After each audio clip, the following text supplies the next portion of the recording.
राधे राधे, जय श्री कृष्ण दोस्तों। आइए अब हम आषाढ़ मास के महात्म्य का 21वां अध्याय और 21वें दिन के स्नान की कहानी और अंत में लपसी और तपसी की कथा का श्रवण करेंगे। सबसे पहले आइए अब हम आषाढ़ मास के महात्म्य का 21वां अध्याय सुनते हैं। ब्रह्मा जी नारद मुनि से आगे बोले कि हे पुत्र नारद, आषाढ़ मास में अगर मनुष्य भगवान के निमित्त किसी इष्ट वस्तु का त्याग करता है तो वह अनंत फल को प्राप्त करता है। जो इस मास में कांसे के पात्र में भोजन करने का त्याग करता है वह अगले जन्म में चक्रवर्ती राजा बनता है। जो मनुष्य आषाढ़ मास में पलाश के पत्तों में भोजन करने का नियम लेता है तो वह मरने के बाद ब्रह्मत्व को ही प्राप्त होता है। तांबे के पात्र में कभी भी विशेषकर आषाढ़ मास में भोजन नहीं करना चाहिए। आंकड़े के पत्ते पर तथा बड़ के पत्ते में जो आषाढ़ मास में भोजन करता है वह अनंत फल का भागी होता है। जो व्यक्ति आषाढ़ मास में पीपल के पत्ते पर एक समय शाकाहारी भोजन करता है वह अगले जन्म में इस भूमंडल का चक्रवर्ती राजा होता है। इस मास में नमक का त्याग करने वाला सुंदर और रूपवान होता है। गेहूं का त्याग करने वाला सभी जनों का प्यारा बन जाता है। सब्जी का त्याग करने वाला सुंदर नेत्रों वाला होता है। मूंगे का त्याग करने वाला बिना शत्रु का राजा बनता है और उड़द की दाल का त्याग करने वाला अमीर बनता है। इस मास में चावल न खाने वाला गुड़ सवार अश्वपति बनता है। फल का त्याग करने वाला बहुत पुत्रों वाला और तेल का त्याग करने वाला रूपवान होता है। इस मास में जो घी का त्याग करता है वह महासुखी होकर मरने पर मुक्ति को ही पाता है। केवल आषाढ़ मास में ही इन चीजों का त्याग करें तो नरक नहीं देखना पड़ता, मरने के बाद उसे स्वर्ग का ही सुख मिलता है। आषाढ़ मास में सोने चांदी का त्याग करने वाला अति बलवान होता है। घी दूध का त्याग करने वाला गोलोक में जाकर वास करता है। पायस का त्याग करने वाला महेश्वर, मालपुए और लड्डू का त्याग करने वाला सुख को प्राप्त करता है। आषाढ़ मास में गृहस्थ को त्याग कर ब्रह्म के विचार में लीन रहता है, वह फिर माता के गर्भ में आकर दोबारा जन्म नहीं लेता, वह 84 लाख योनियों से छूट जाता है। इस प्रकार नियम धारण करके जो मनुष्य आषाढ़ मास का स्नान और व्रत करता है वह ब्रह्मपद को प्राप्त होता है। आषाढ़ मास के व्रत को धारण करने वाला नित्य हवन करे, ब्राह्मणों साधु जनों की सेवा करे, श्रद्धा से धर्म के कार्यों में लगे रहें, अच्छे लोगों की संगत करें, विष्णु भगवान और माता लक्ष्मी का पूजन करें, सत्य बोले, हृदय में हमेशा दया को धारण करे रखें, मीठे प्यारे वचन बोलें, अपना चरित्र शुद्ध रखें, नित्य वेदों का पाठ करें, धर्म में लगे रहें, क्षमाशील रहें, इंद्रियों को वश में रखें, काम क्रोध लोभ मोह माया को त्याग दें, प्रत्येक शुभ कार्य भगवान के अर्पण करके करें। जो आषाढ़ मास में इस प्रकार से धर्म संबंधी नियमों को धारण करता है वह कभी भी पापों में लिप्त नहीं रहता। आषाढ़ मास में ब्रह्मचारी रहकर चाहे वह किसी भी वर्ण का क्यों न हो तत्व ज्ञान को ही प्राप्त होता है और मरने के बाद वैकुंठ लोक को पाता है। बोलिए विष्णु भगवान की जय। एक दिन पृथ्वी देवी ने वाराह भगवान से पूछा कि हे प्रियतम, कलयुग में आपका दर्शन किसको होगा तथा परम सुंदर विग्रह वाले भगवान श्रीनिवास का दर्शन किसे प्राप्त होगा, यह मुझे बताइए। तब भगवान वाराह बोले कि हे पृथ्वी देवी, जो भविष्य में होने वाली बात है उसे भूतकाल की भांति बतला रहा हूँ, तुम ध्यान से सुनो। इस पवित्र पर्वत पर एक वसु नामक निषाद था जो शामाग वन की रक्षा किया करता था। भगवान पुरुषोत्तम के प्रति उसके मन में बड़ी भक्ति थी। वह सावा के चावल का भात बनाकर उसमें मधु मिला देता था और श्रीदेवी तथा भूदेवी सहित देवाधिदेव भगवान विष्णु को निवेदन करके बाद में खुद खाता था। इस प्रकार भक्ति करने वाले उस निषाद की कल्याणमयी भार्या चित्रवती ने एक उत्तम पुत्र को जन्म दिया जिसका नाम वीर था। वसु अपने पुत्र और पतिव्रता पत्नी के साथ बड़े ही आनंद से रहता था। एक दिन वह अपने पुत्र को सावा की रक्षा करने का आदेश देकर स्वयं पत्नी के साथ मधु की खोज में निकल गया। मधु का छाता देखने की इच्छा से वह एक वन से दूसरे वन में इधर उधर भटकता रहा।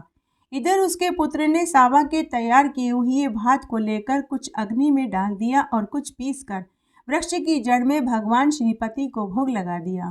फिर बचे हुए प्रसाद को वह खुद खाकर वहां सुख से लेट गया। उसके बाद उसके माता पिता मधु लेकर आए।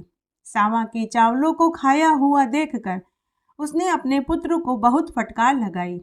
उसने बड़ी उतावली के साथ वीर को मार डालने के लिए तलवार निकाल ली और हाथ ऊपर उठा लिया। उसी समय भगवान विष्णु उस वृक्ष पर विराजमान थे। उन्होंने वसु की तलवार हाथ से पकड़ ली। तब उसने वृक्ष की ओर देखा। भगवान विष्णु हाथ में शंख चक्र गदा लिए हुए तथा आधा शरीर वृक्ष पर टिकाए हुए खड़े थे। उन्हें देखते ही वसु ने तलवार छोड़ दी और भगवान के चरणों में प्रणाम करके बोला कि हे देव देवेश्वर, आप यह क्या कर रहे हैं। भगवान बोले कि हे वसु, तुम मेरी बात को ध्यान से सुनो। तुम्हारा पुत्र मुझ में भक्ति रखता है। यह तुमसे भी बढ़कर मुझे प्यारा है, इसलिए मैंने इसे प्रत्यक्ष दर्शन दिए। इसकी दृष्टि में मैं सर्वत्र विद्यमान हूँ, किंतु तुम्हारी दृष्टि में केवल स्वामी पुष्करणी के तट पर विद्यमान हूँ। भगवान का वचन सुनकर वसु बड़ा प्रसन्न हुआ। एक समय चंद्रवंश में तोड़मान नाम से प्रसिद्ध एक राजा हुए। वे बड़े ही वीर थे। उनके पिता का नाम सुवीर और माता का नाम नंदनी था। 5 वर्ष की अवस्था में उनके हृदय में भगवान विष्णु की भक्ति प्रकट हो गई। वे बड़े ही बुद्धिमान और सुशीलता, शूरता, पराक्रम तथा गुणों के खान थे। युवा होने पर उन्होंने पांड्य नरेश की सुंदर पुत्री पद्मा के साथ विवाह कर लिया। तत्पश्चात अनेक देशों की सैकड़ों स्वयंवरा कन्याओं को भी वे ब्याह कर ले आए और नारायणपुर में रहकर इस पृथ्वी पर देवराज इंद्र की भांति सुख भोगने लगे। एक दिन सिंह के समान पराक्रमी तोड़मान अपने पिता की आज्ञा लेकर वेंकटाचल के समीप शिकार खेलने के लिए गया। वहां अपने सेवकों के साथ पैदल घूमते हुए उन्होंने एक यूथपति गजराज को देखा। उसे पकड़ने के लिए उसका पीछा किया। सुवर्णमुखी नदी को पार करके वे परम उत्तम ब्रह्मऋषि शुक के पास गए और उन्हें प्रणाम करके उनकी आज्ञा लेकर एक वन से दूसरे वन में इधर उधर भटकने लगे। तब एक जगह उन्हें वेणुका देवी को देखा, जो बांबी के आकार में खड़ी थी। उनको प्रणाम करके वीर तोड़मान पश्चिम की ओर चले गए। आगे जाकर उन्हें एक पचरंगा तोता दिखाई दिया। फिर उसे पकड़ने के लिए वे उसके पीछे दौड़ने लगे। तोता श्रीनिवास का नाम रटता हुआ शीघ्र ही पर्वत के शिखर पर पहुंच गया। पीछा करते हुए राजा भी गिरिराज पर चढ़ गए और उस तोते को ढूंढते ढूंढते शामाक वन में पहुंच गए। वहां तोते को न देखकर उन्होंने उस वन की रक्षा करने वाले निषाद को देखा। उसने भी राजा को आते हुए देखकर शीघ्रतापूर्वक आगे आकर उनकी अगवानी करी और उन्हें प्रणाम करके विनीत भाव से दोनों हाथ जोड़कर खड़ा हो गया। तोड़मान राजा ने भी उसका आदर करके उससे पूछा कि हे वनेचर, इधर कोई पचरंगा तोता आया था क्या? क्या तुमने उसे देखा? वह श्रीनिवास की रट लगा रहा था। बताओ वह तोता किधर गया? वनेचर बोला कि महाराज, वह 5 रंगों वाला शुक भगवान श्रीनिवास को बहुत प्रिय है। उसे श्री देवी और भूदेवी ने पाल पोस कर बड़ा किया है। वह सदा भगवान श्री हरि के ही पास रहता है और स्वामी पुष्करणी के तट पर भगवान के समीप विचरण करता है। उस सुंदर शुक को कोई भी नहीं पकड़ सकता। हे राजकुमार, अब मैं भगवान की आराधना के लिए जाऊंगा। जब तक मैं लौट कर न आऊं तब तक आप यहीं वृक्ष के नीचे विश्राम करिए। राजा बोले कि हे वनेचर, मैं भी तुम्हारे साथ भगवान जनार्दन का दर्शन करने के लिए चलना चाहता हूँ। तुम मुझे वेंकटाचल निवासी देवेश्वर का दर्शन करवा दो। राजा की बात सुनकर निषाद ने मधु मिश्रित सावा का भात आम के पत्ते के दोने में रख दिया और राजा को भी साथ लेकर वह भगवान के समीप गया। वहां राजा सहित विधि पूर्वक स्नान करके निषाद राज ने स्वामी पुष्करणी के तट पर वील वृक्ष के नीचे विराजमान भगवान विष्णु का राजा को दर्शन कराया। उनके अंगों की कांति अलसी के फूल की भांति श्याम वर्ण की थी। कमल दल के समान सुंदर विशाल नेत्र थे। वे 4 भुजाओं से सुशोभित थे। उनके अंग अंग से उदारता टपक रही थी। मुखारबिंद पर मंद मंद मुस्कान की घटा छा रही थी। उनके अंगों पर दिव्य पीतांबर शोभा पा रहा था। मस्तक पर किरीट और हाथों में कंकण आदि आभूषण से उनकी शोभा बढ़ रही थी। भगवान के दोनों पार्श्व में परम सुंदरी श्रीदेवी भूदेवी विराजमान थी। शंख चक्र खड्ग गदा शांख धनुष बाण आदि आयुध मूर्तिमान होकर सब ओर से भगवान की सेवा में उपस्थित थे। इस प्रकार उन पुरुषोत्तम का दर्शन करके उन दोनों ने आनंद मग्न होकर उन्हें प्रणाम किया। निषाद ने भी मधु मिश्री सावा का भात भगवान को निवेदन किया। फिर राजा के साथ शामक वन में अपनी पवित्र पर्णकुटी पर लौट आया। राजा एक रात उसी कुटिया में रहे और सवेरे उठकर अपनी सेना के साथ पुनः अपनी नगरी को लौट गए। फिर देवी के वन में जाकर वे घोड़े से उतरे और चैत्र शुक्ल नवमी को उन्होंने रेणुका देवी का पूजन किया। उनसे पूजित होकर श्री देवी ने प्रसन्न होकर उन्हें वरदान दिया कि हे राजन, तुम्हारा राज्य निष्कंटक होगा, राजधानी तुम्हारे ही नाम से प्रसिद्ध होगी, मेरे समीप तुम दीर्घ काल तक राज्य करोगे और तुम्हारे ऊपर देवाधिदेव भगवान विष्णु की कृपा बनी रहेगी। इस प्रकार वरदान पाकर राजा पुनः शुकमुनि के आश्रम पर लौट आए और उन्हें प्रणाम करके उनके द्वारा सम्मानित हो हर्ष को प्राप्त हुए। फिर उन्होंने मुनि से कहा कि हे महर्षि, आप कमल सरोवर का महात्म्य सुनाइए। श्री शुक मुनि ने कहा कि हे राजन, यह कमल सरोवर नामक तड़ाग सब पापों का नाश करने वाला है। कीर्तन स्मरण स्नान करने से यह मनुष्य को इस पृथ्वी पर लक्ष्मी प्रदान कर देता है। तुम भी इसमें स्नान करके अपने पिता के समीप जाओ। शुक मुनि का वचन सुनकर राजकुमार ने कमल सरोवर में स्नान किया और मुनि को प्रणाम करके घोड़े पर सवार हो अपने नगर को प्रस्थान किया। पिता ने तोंडमान को 3 वर्ष के लिए युवराज बनाकर देख लिया कि मेरे पुत्र में प्रजा को प्रसन्न करने की योग्यता, सामर्थ्य, पराक्रम, शौर्य, सुशीलता, ब्राह्मण भक्ति है। तब उन्होंने मंत्रियों से सलाह करके विधि पूर्वक पुत्र का राज्य अभिषेक किया और उन्हें अपने पद पर स्थापित किया। उनकी अनुमति ले राजा सुवीर वन में चले गए। तोडमान विशाल साम्राज्य पाकर धर्म पूर्वक राज्य करने लगा। भगवान वाराह कहते हैं कि एक दिन निषाद राज वसुतोडमान के द्वार पर आए। द्वारपालों से उसके आगमन की सूचना पाकर महाराज ने उसे दरबार में बुलाया। मंत्रियों के साथ पुत्र और परिवार सहित उनका आदर सत्कार किया। तत्पश्चात प्रसन्न होकर उन्होंने वसु से पूछा कि हे वनेचर, किस कार्य से तुम्हारा यहाँ आगमन हुआ है? वसु ने कहा कि हे महाराज, मैंने वन में एक बड़े आश्चर्य की बात देखी है। रात में कोई श्वेत रंग का वाराह आकर मेरा सावा चढ़ने लगा। तब मैंने हाथ में धनुष लेकर उसका पीछा किया। खदेड़ने पर वह वायु के समान वेग से भाग गया और मेरे देखते देखते स्वामी पुष्करणी के तट पर वाल्मीकि में घुस गया। तब मैंने क्रोधवश उस वाल्मीकि को खोदना शुरू कर दिया। उसी समय मैं मूर्छित होकर पृथ्वी पर गिर पड़ा। उसी समय मेरा यह पुत्र भी वहां आ गया और मुझे बेहोश देकर यह देवाधिदेव भगवान मधुसूदन की स्तुति करने लगा। तब भगवान वाराह का मुझ में आवेश हुआ। उन्होंने मेरे पुत्र से कहा कि हे निषाद राज, तुम शीघ्र राजा के पास जाकर मेरा वृतांत कहो। राजा काली गाय के दूध से अभिषेक करते हुए इस वाल्मीकि को धो डाले। तब इसके भीतर एक परम सुंदर शिला दिखाई देगी। उसे लेकर किसी कारीगर से मेरी मूर्ति बनवाना, जिसमें मैं भूमि देवी को अपने बाएं अंक में लेकर खड़ा रहूं और मेरा मुख सुकर के समान हो। मूर्ति तैयार हो जाने पर बड़े बड़े मुनीश्वरों और वैशानक महात्माओं द्वारा उनकी प्राण प्रतिष्ठा करवाकर समतोडमान भी उनकी पूजा करें। ऐसा कहकर भगवान वाराह ने मुझे छोड़ दिया। उसके बाद मैं स्वस्थ हो गया। हे देवाधिदेव, भगवान वाराह आपसे क्या कराना चाहते हैं, यह बतलाने के लिए ही मैं यहाँ आया हूँ। राजा तोडमान भी यह सुनकर बड़ा प्रसन्न हुआ और विस्मित भी हुआ। उसके बाद पुष्कर आदि मंत्रियों के साथ कार्य का निश्चय करके वेंकटाचल जाने का विचार किया। सब ग्वालों को बुलाकर कहा कि हे गोपगणों, जितने भी काली और कपिला गाय हैं, उन सबको बछड़ों सहित वेंकटाचल के समीप लेकर चलो। ग्वालों को ऐसी आज्ञा देकर राजा ने मंत्रियों को सूचना दी कि कल ही यात्रा करनी है। इसके बाद सब प्रजा को विदा करके जितेंद्रिय राजा ने अंतःपुर में प्रवेश किया और अपनी पत्नियों से वाराह भगवान की कथा सुनाकर वे रात में वहीं सोए। सपने में भगवान श्रीनिवास ने राजा को बिल का मार्ग दिखाया और उनके नगर से लेकर बिल के अंतर तक मार्ग में पल्लव बिछा दिए। राजा यह स्वप्न देखकर जब सवेरे उठे तब उन्होंने शीघ्र ही मंत्रियों, प्रजाओं और ब्राह्मणों को बुलाया। उन सब से अपना देखा हुआ स्वप्न सुनाया। जब उन्होंने दरवाजे पर दृष्टि डाली तब वहां पल्लव बिछी हुई थी। तब शुभ मुहूर्त में घोड़े पर सवार होकर राजा तोड़मान घर से चले और बिल के पास पहुंचकर वहीं उन्होंने नगर बनाया।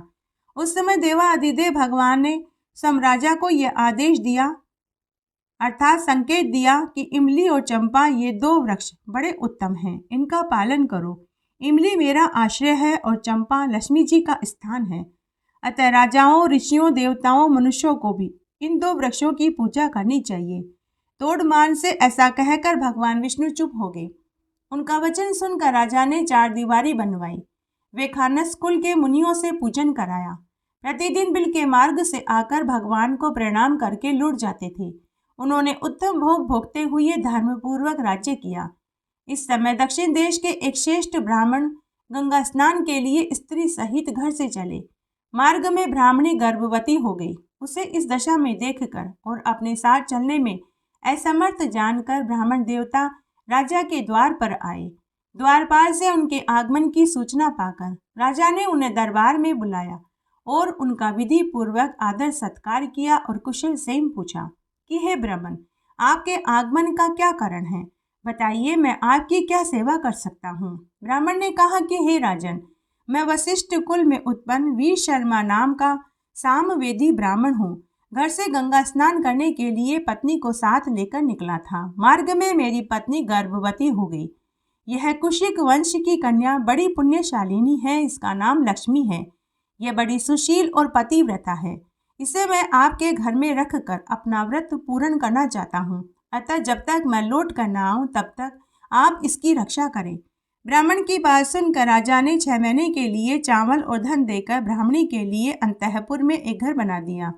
अपनी पत्नी को वहां रखकर ब्राह्मण प्रसन्नतापूर्वक गंगा स्नान के लिए चला गया। उत्तम क्षेत्र प्रयाग में भागीरथी गंगा के तट पर पहुंचकर उन्होंने स्नान किया। वहां से काशी की यात्रा की और वहां भी 3 दिनों तक रहकर वे गया चले गए। वहां उन श्रेष्ठ ब्राह्मण ने अपने पितरों का श्राद्ध और तर्पण किया। तत्पश्चात अयोध्यापुरी की यात्रा करके वे बद्री का आश्रम को चले गए। फिर शालिग्राम तीर्थ का सेवन करके अपने देश की ओर लौटे। इतने में 2 बरस बीत गए। वैशाख मास की शुक्ल पक्ष की एकादशी तिथि को पुनः राजा के पास आए। राजा ब्राह्मणी को भूल चुके थे। उन्होंने उसका कभी स्मरण नहीं किया। ब्राह्मणी बड़ी ही स्वाभिमानी थी। 6 महीने बाद अन्न समाप्त हो जाने पर भी वह मांगने नहीं आई, घर में ही मरकर सूख गई। तदनंतर वीर शर्मा ब्राह्मण ने गंगाजल की पिटारी खोलकर एक शीशी गंगाजल राजा को भेंट किया और पूछा कि हे महाराज, मेरी धर्म पत्नी कुशल से तो है? तब राजा ने ब्राह्मण को स्मरण कराकर कहा कि आप ठहरिए, मैं अभी देखकर आता हूँ। यूं कहकर उन्होंने अंतःपुर में जाकर देखा तो ब्राह्मणी घर में मरी पड़ी थी। ब्राह्मण को यह बात न बताकर राजा ने उसी महल में बिल में प्रवेश किया और श्री तथा भूदेवी के सहित भगवान श्रीनिवास का दर्शन करने के लिए वे वेंकटाचल पर चले गए। राजा को सहसा आते देखकर श्रीदेवी और भूदेवी दोनों छिप गई। उन्हें प्रणाम करते देख भगवान ने पूछा कि हे राजन, यह असमय में तुम्हारा आगमन कैसे हुआ? राजा ने भयभीत होकर ब्राह्मणी की मृत्यु का समाचार सुनाया। उसे सुनकर देवाधिदेव भगवान विष्णु बोले कि हे राजन, उस श्रेष्ठ ब्राह्मण से भय मत करो। तुम ब्राह्मणी के शव को डोली में बैठाकर अपनी रानियों के साथ यहाँ ले आओ और मेरे निवास स्थान से पूर्व भाग में जो अस्थि सरोवर है उसी में द्वादशी को नहलाओ। वह सरोवर अपमृत्यु का निवारण करने वाला है। उसमें स्नान करके ब्राह्मणी जीवित हो जाएगी और अन्य स्त्रियों के साथ सरोवर से बाहर निकल आएगी। फिर उसका ब्राह्मण के साथ मेल करवा देना। भगवान श्रीनिवास का वचन सुनकर राजा अपने नगर में गए। सुंदर सुंदर डोलियों में अपनी रानियों को तथा एक डोली में मरी हुई ब्राह्मणी को बैठाकर ब्राह्मण को आगे करके वहां से वे भगवान का दर्शन करने के लिए चल पड़े। अस्थिकूट सरोवर पर पहुंचकर राजा ने उन सब स्त्रियों को स्नान करने की आज्ञा दी। उनकी रानियों ने अस्थि चर्म विशिष्ट ब्राह्मणी को भी सरोवर में डाल दिया। ऐसा करते ही वह ब्राह्मणी जी उठी। उसके शरीर में पुनः प्राण लौट आए। तत्पश्चात वह मंगलमयी ब्राह्मणी रानियों के साथ स्नान करके सरोवर से बाहर आ गई। तीर्थ यात्रा से लौटे हुए अपने स्वामी ब्राह्मण देवता से ब्राह्मणी प्रसन्नतापूर्वक मिली। राजा ने भगवान की पूजा करके ब्राह्मण को खूब सारा धन दिया। 1000 स्वर्ण मुद्राएं और भांति भांति के अलौकिक कीमती वस्त्र दिए। उन ब्राह्मण दंपति को सादर विदा कर दिया। ब्राह्मण ने जब अपनी स्त्री का समाचार और भगवान वेंकटेश्वर का प्रभाव सुना, तब राजा को आशीर्वाद देकर वे अपने लोक को लौट आए। राजा तोड़मान भगवान श्रीनिवास की आज्ञा के अनुसार प्रतिदिन स्वर्णमय कमलों से उनकी पूजा किया करते थे। एक दिन उन्होंने देखा कि भगवान के ऊपर मिट्टी का बना हुआ तुलसी पुष्प चढ़ा हुआ है, जिसे देखकर राजा ने पूछा कि हे भगवान, मिट्टी के कमल और तुलसी पुष्प चढ़ाकर कौन आपकी पूजा करता है? उनके इस प्रकार पूछने पर देवाधिदेव भगवान ने स्मरण करके कहा कि मेरा एक भक्त कुमार है जो कूप मार्ग में निवास करता है। वह अपने घर में मेरी पूजा करता है। उसकी पूजा को मैं रोज स्वीकार करता हूँ। भगवान की बात सुनकर राजा उस कुमार को देखने के लिए गए और कुर्मपुर में जाकर उसके घर पहुंचे। राजा को आया देखकर कुमार ने उन्हें प्रणाम किया और आगे खड़ा हो गया। उस कुमार का नाम भीम था। राजा ने उससे पूछा कि हे भीम, तुम अपने कुल में सबसे सर्वश्रेष्ठ हो, बताओ भगवान की पूजा तुम किस प्रकार करते हो? राजा के पूछने पर कुमार ने कहा कि हे महाराज, मैं कभी कोई पूजा नहीं करता। भला आपसे किसने कह दिया कि मैं भगवान की पूजा करता हूँ? तोड़मान बोले कि खुद भगवान श्रीनिवास ने तुम्हारे पूजन वाली बात बताई। राजा की बात सुनकर कुमार को पूर्व काल में किए हुए भगवान के वरदान का स्मरण हो आया। उसने कहा, महाराज, पहले भगवान वेंकटेश्वर ने मुझे यह वरदान दिया था कि जब तुम्हारी की हुई पूजा प्रकाशित हो जाएगी, तब राजा तोड़मान तुम्हारे द्वार पर आएंगे और उनके साथ तुम्हारा संवाद होगा, तब तुम्हें मोक्ष की प्राप्ति होगी। यो कहकर पत्नी सहित कुमार ने वहां आए हुए विमान को और उस पर बैठे हुए भगवान जनार्दन को देखकर उन्हें प्रणाम करते हुए अपने प्राणों का त्याग कर दिया।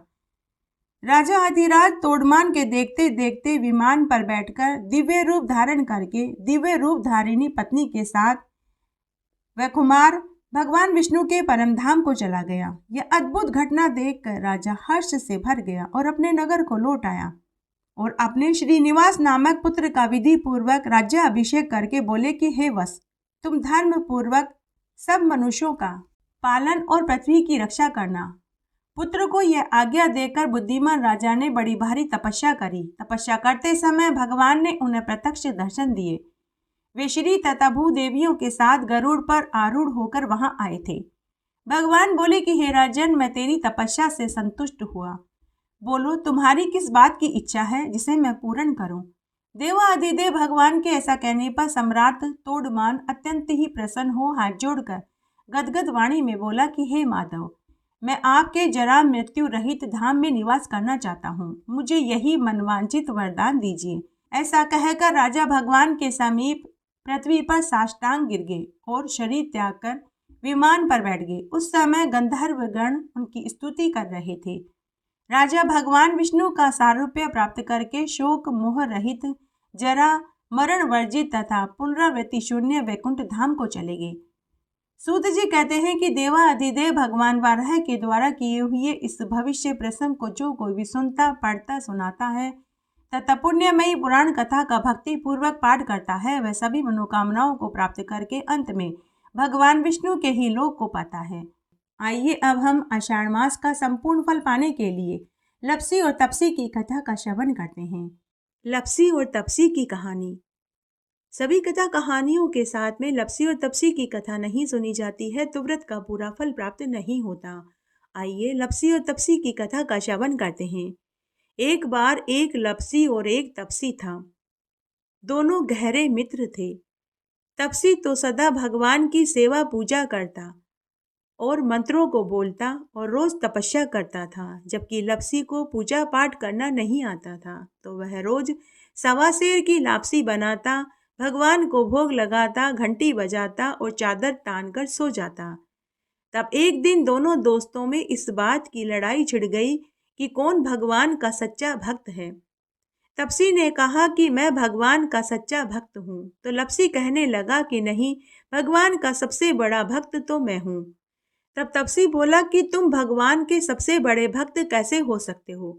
न तो तुम्हें मंत्रों का जाप करना आता है, नहीं तुम्हें पूजा करनी आती है।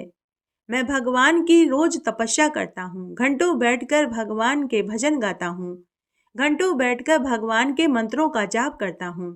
इसलिए भगवान का सच्चा भक्त तो मैं ही हूँ। तुम क्या करते हो? तुम तो सवा शेर की लापसी बनाकर भगवान को भोग लगाते हो और खुद जीव लेते हो और चादर तान कर सो जाते हो। इस तरह दोनों में लड़ाई छिड़ गई। उसी समय नारद मुनि मृत्युलोक का भ्रमण करते करते वहां पहुंचे। उन्होंने तपसी और लपसी को आपस में लड़ते हुए देखा, तो उन्होंने उनसे उनके लड़ने का कारण पूछा। तब दोनों ने नारद मुनि को प्रणाम किया और अपनी अपनी समस्या बताई। दोनों ने कहा कि हे देवऋषि नारद जी, अब आप ही बताइए कि हम दोनों में से कौन भगवान का सच्चा भक्त है। लपसी और तपसी की बात सुनकर नारद मुनि कुछ देर सोच में पड़ गए। फिर उन्होंने कहा कि मैं तुम दोनों की लड़ाई का फैसला कल करूंगा। लपसी और तपसी को नारद मुनि के ऊपर पूरा विश्वास था कि नारद मुनि जो फैसला करेंगे वह सत्य ही करेंगे। इस तरह लपसी और तपसी अपने अपने घर चले गए। दूसरे दिन जब तपसी सुबह सुबह नदी पर स्नान करने के लिए जाने लगा, तो नारद मुनि ने उसके रास्ते में 1.25 करोड़ की अंगूठी गिरा दी।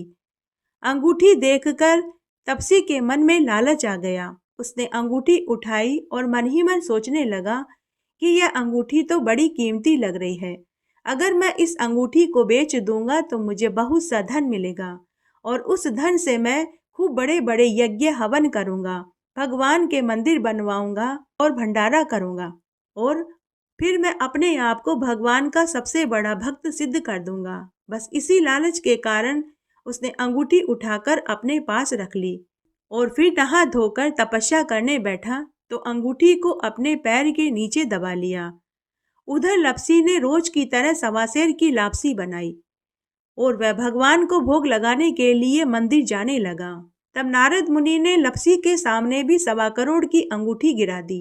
जब लपसी ने अंगूठी देखी तो वह मन ही मन सोचने लगा कि जिसकी भी यह अंगूठी होगी उस बेचारे को तो बहुत दुख हो रहा होगा। उसने वह अंगूठी उठा ली, यह सोचकर कि भगवान के मंदिर में भगवान के चरणों में रख दूंगा। जिसकी भी अंगूठी होगी वह मंदिर में भगवान से प्रार्थना करने तो जरूर जाएगा और जब उसे वहां खुद की अंगूठी मिलेगी तो वह अंगूठी पाकर खुश हो जाएगा। ऐसा सोचकर लपसी ने अंगूठी उठा ली। अंगूठी लेकर वह मंदिर में आया और फिर उसने उस अंगूठी को भगवान के चरणों में रख दिया। उसके बाद उसने भगवान को भोग लगाया। वहां खड़े सभी लोगों को भोग का प्रसाद बांट दिया और बचा हुआ भोग उसने खुद खा लिया और चादर ओढ़कर सो गया। उसके बाद शाम को लपसी और तपसी पुनः मिले। तभी नारद मुनि वहां आ गए। नारद मुनि को आया हुआ देखकर लपसी और तपसी उनके पास गए और उन्हें प्रणाम करके पूछने लगे कि हे देवऋषि नारद जी, अब आप बताइए हम दोनों में से कौन सबसे बड़ा भगवान का सच्चा भक्त है। तब नारद मुनि बोले कि तुम दोनों में से लपसी भगवान का सबसे बड़ा भक्त है। यह सुनकर तपसी नारद मुनि से बोला कि हे देवऋषि नारद जी, आपने किस आधार पर लपसी को भगवान का सबसे बड़ा भक्त कहा है, जबकि इसे तो कोई पूजा पाठ करनी भी नहीं आती, नहीं इसे मंत्रों का जाप करना आता है, केवल 1.25 शेर की लापसी बनाकर भगवान को भोग लगाता है और बाद में खुद जीम लेता है। तब नारद मुनि बोले कि सुबह मैंने तुम दोनों के रास्ते में 1.25 करोड़ की अंगूठी गिराई थी। तब हे तपसी, अंगूठी को देखकर तेरे मन में लालच आ गया था। तूने वह अंगूठी उठाकर अपने पास रख ली, जबकि इस लपसी ने अंगूठी उठाकर भगवान के मंदिर में भगवान के चरणों के पास रख दी, यह सोचकर कि जिसकी भी अंगूठी होगी वह भगवान की पूजा करने तो जरूर जाएगा, तो उसे वहां उसकी अंगूठी मिल जाएगी। नारद मुनि की बात सुनकर तपसी को बहुत दुख हुआ। वह अपनी भूल पर पछतावा करने लगा। तब वह नारद मुनि के चरणों में गिर पड़ा और रोने लगा और कहने लगा कि हे देवऋषि नारद जी, मुझ पर कृपा करिए। मुझे अपनी गलती का एहसास हो चुका है। अब आप मुझे बताइए, मुझे मेरी तपस्या का फल कैसे मिलेगा। नारद मुनि को तपसी के ऊपर दया आ गई। नारद मुनि बोले कि जो कोई भी सभी व्रतों में सभी कथा कहानियों को सुनने के बाद लपसी और तपसी की कथा नहीं सुनेंगे तो उनके व्रत का फल तुझे मिलेगा। ब्राह्मण जिमा कर के दक्षिणा नहीं दी तो फल तुझे मिलेगा। बहन बेटियों को साड़ी देकर ब्लाउज नहीं दिया तो फल तुझे मिलेगा। जो कोई भी अपने घर में गाय और कुत्ते की रोटी नहीं निकालेंगे तो उनकी पूजा पाठ का सारा फल तुझे मिलेगा। दीपक से दीपक जलाया तो फल तुझे मिलेगा। महिलाएं अगर सीधे हाथ की तरफ नाड़ा बांधेंगी तो फल तुझे मिलेगा। मकान बनाकर के थली नहीं बनाई तो फल तुझे मिलेगा।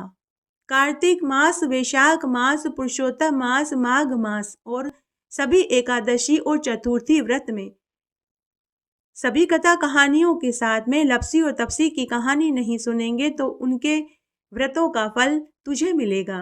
इस तरह आज हमने आषाढ़ मास का यह महात्म्य सुना। आशा करती हूँ आपको इस अध्याय को सुनने का पूरा लाभ मिलेगा। मेरे साथ बने रहने के लिए आपका धन्यवाद। आगे आने वाली कथा कहानी के लिए भी आप इसी तरह मेरे साथ बने रहें। धन्यवाद।